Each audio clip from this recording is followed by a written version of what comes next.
ពីសូមឲ្យសិក្សាអំពី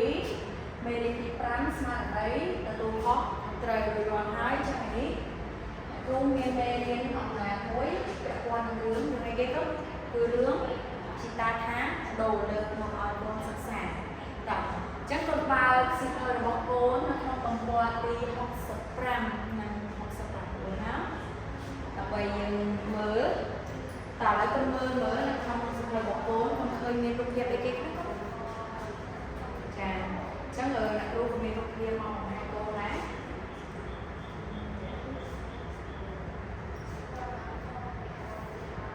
ចាឃើញមានអីគេខ្លះចាមានអីខ្លះចាមានបបរមានអីគេទៀតចាក្នុងអីគេទៀតចាគឺមានមនុស្សច្រើនណាស់គាត់ចាច្រើនហើយមានអីគេទៀតចាមានកាសាសមុទ្រចាអញ្ចឹងបន្ទាប់ពីកូនបានមើលរាល់ហើយតើអញ្ចឹងកូនមើលនៅក្នុងសៀវភៅរបស់កូនមើលក្នុងទំព័រទី65និង66ដដែលចាអញ្ចឹងសូមកូនអានឲ្យស្ងៀមស្ងាត់ជាមួយនឹងអ្នកគ្រូរបស់គ្នាដែលដើម្បីយើងស្វែងរកពាក្យបានរបស់គ្នាតើ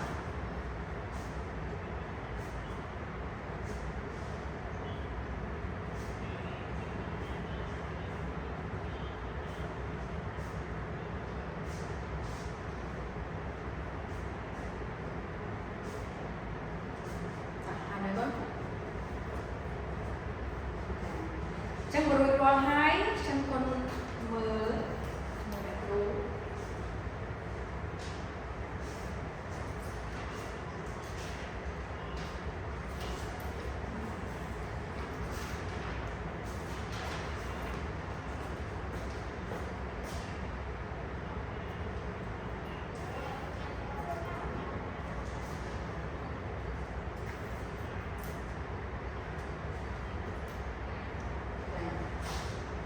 បន្ទាប់ពីយើងបានស្វែងរកពាក្យពិបាក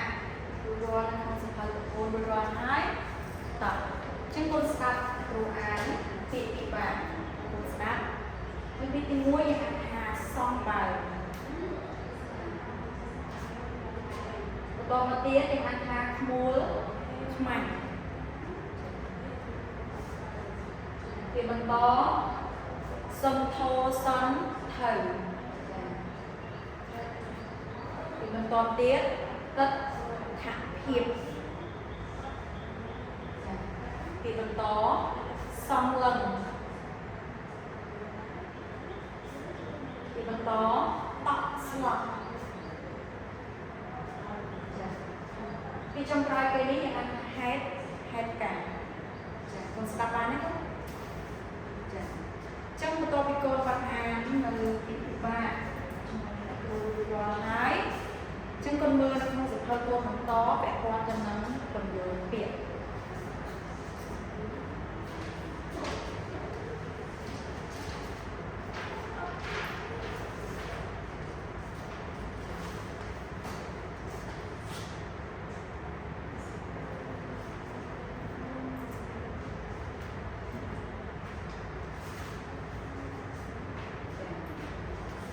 នេះគឺជាពន្យល់ពាក្យនៅក្នុងអត្ថបទរបស់យើងលើកូនមើលសិន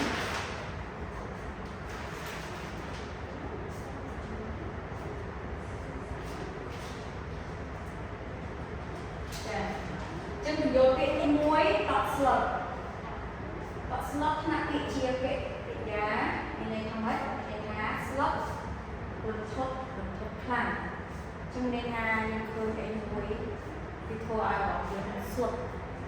យើងឃើញហេតុការណ៍មួយយើងមិនស្មានដល់ទេចឹងណាទី2ទឹកភាពវិជាមានន័យថាភាពនៃអ្វីដែលយើងបានឃើញចា៎ចូលទៅណាក៏បានឃើញទស្សនវិជ្ជាគេថាពិធីបុណ្យចូលឆ្នាំហ្នឹងទៅអញ្ចឹងក៏បានឃើញទស្សនវិជ្ជាហ្នឹងដែរចា៎បញ្យល់ពាក្យបន្តហេតុការណ៍វិជ្ជាមានដែរមានន័យថាការឬដំណើរដែលប្រព្រឹត្តទៅអញ្ចឹងគឺយើងនៃមានទៅដែរចា បន្ទាប់ពីកូនបាន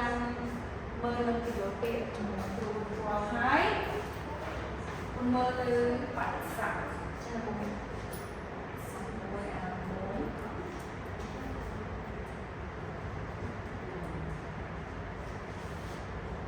អីទៅជាបរិស័ទមានបងណាដឹងដែរមើលចាអរចឹងបរិស័ទមានន័យថាពាក្យផ្ទុយแล้วកូនមើលពាក្យទី1មើលគេអានថាម៉េចលឿនចាលឿននេះគឺជាសញ្ញាផ្ទុយហ្នឹងណាលឿនផ្ទុយនឹងយឺតចាបរិស័ទទី2គឺយំផ្ទុយនឹងអីគេផ្ទុយនឹងសោវេរវចនស័ព្ទមានន័យថាម៉េចមានន័យថាពាក្យណីដូចគ្នាក្បាលនេះយើងប្រើចំពោះសាមញ្ញណាព្រះសិក្សាអានេះយើងអាចប្រើជាមួយសាមញ្ញបានទេគឺយើងប្រើជាមួយនឹងស្មាច់ភាសាស្មាច់ហ្នឹងពាក្យព្រះសិក្សាពីនេះយើងអាចថាសេយល់ទាំងអស់គ្នាណាចឹងបន្ទាប់ពីយើងបានស្វែងយល់អំពីពិបាកបញ្យល់ពាក្យបរិស័ទវេរវចនស័ព្ទរួចរាល់ហើយ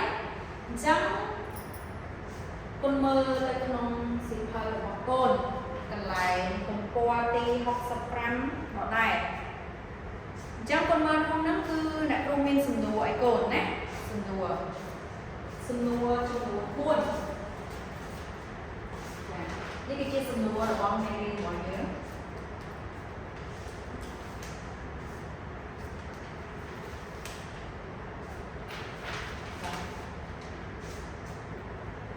កូនមើលសំណួរហ្នឹងហើយកូនអានវាតិចមើលអានវាដល់ស្ងៀមស្ងាត់តិចទៅ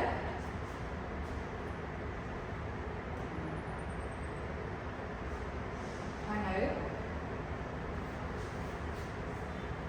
ចាចឹងបន្ទាប់ពីកូនបានរត់អានសំណួរយើងរួចរាល់ហើយចឹងកូនស្ដាប់លោកគ្រូអានណា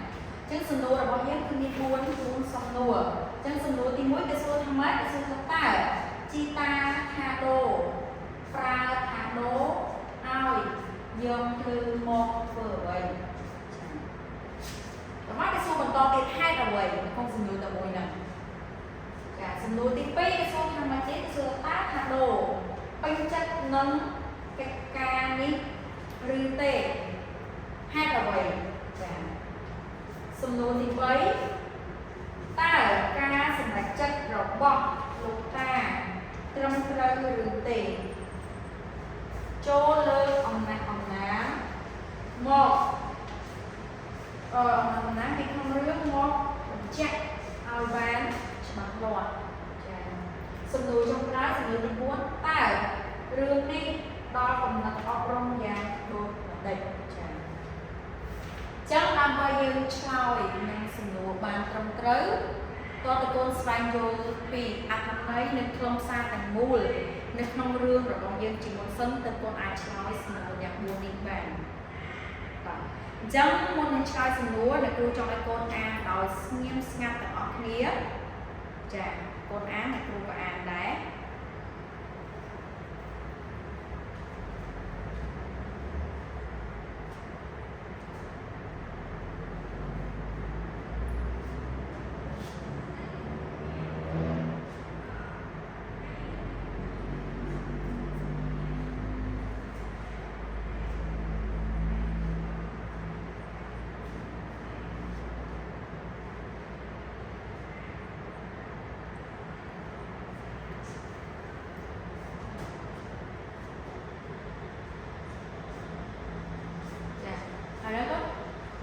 ចឹងមកកូនបានអានរួចរាល់ហើយចឹងខ្ញុំនឹងស្ដាប់អ្នកគ្រូអានវិញណាតើអត្ថន័យខ្លឹមសារក្នុងរឿងរបស់យើងមានអត្ថន័យដូចនេះចឹងកូនមើលនៅក្នុងទំព័រទី55សំទោស65និង66ឥឡូវយើងមើលក្នុងទំព័រទី65សិនតើចឹងអ្នកគ្រូអានកូនស្ដាប់ណាហើយចង្អុលក្នុងសៀវភៅទាំងអស់គ្នារឿងជីតាថាដូនិងជីតារួមនៅលើចង្កេះភ្នំមួយនៃប្រទេសជប៉ុននៅជុំវិញផ្ទះតាមក្បាក់ភ្នំ មានស្រែរបស់អ្នកស្រុកជាច្រើនរសៀលថ្ងៃមួយមានហេតុការណ៍មួយកើតឡើងគួរឲ្យតក់ស្លុតដំបូងគេឃើញជីតាថាដូឈើសម្លឹងទៅសមុទ្រហើយស្រាប់តែមានទឹកមុខស្លេកស្លាំងភ្លាមនោះគាត់ស្រែកយ៉ាងផ្លាត់សំឡេងទៅកាន់ថាដូចៅឯងរត់ឲ្យលឿនទៅយកមែកឈើដែលកំពុងឆេះនោះមកឲ្យតា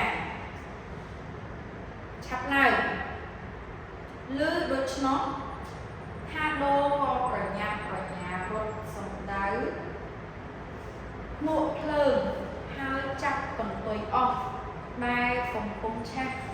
ប្រហមច្រាបមកឲ្យជីតាភ្លាមនោះគាត់បានបត់ស្រូវក្នុងស្រែឆេះយ៉ាងសន្ធោសន្ធៅថាដូឆ្ងល់នឹងទង្វើរបស់ជីតាយ៉ាងខ្លាំងវាយំ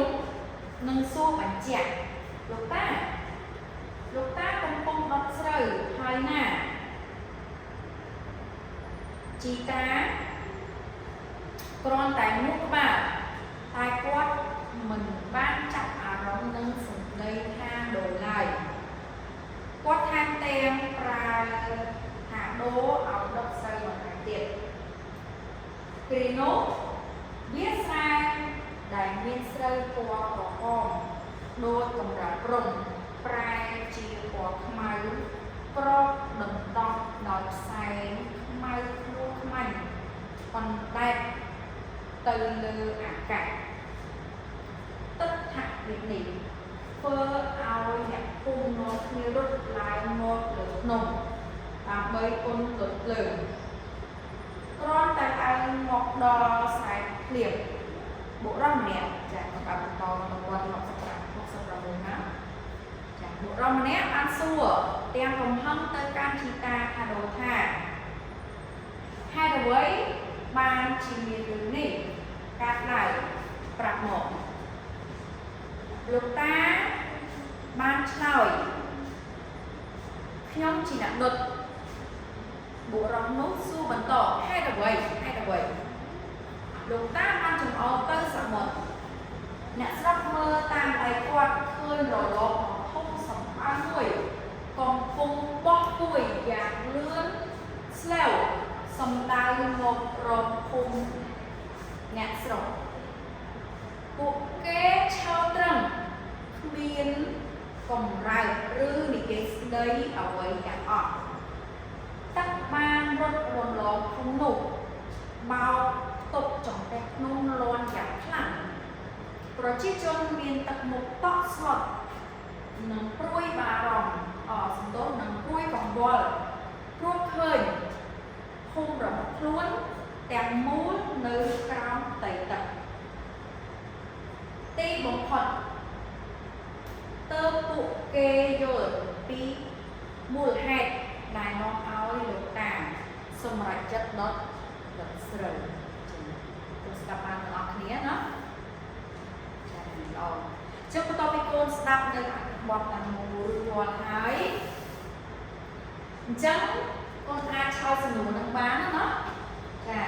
អញ្ចឹងសំណួរទី1គេសួរថាមិនមុននឹងមកគ្រូសួរតើជីតាកាដូប្រើកាដូឲ្យយកភ្លើងមកធ្វើអ្វីហេតុអ្វីចា៎យកផ្លេកចា៎គឺយកមកដុតស្រូវហេតុអី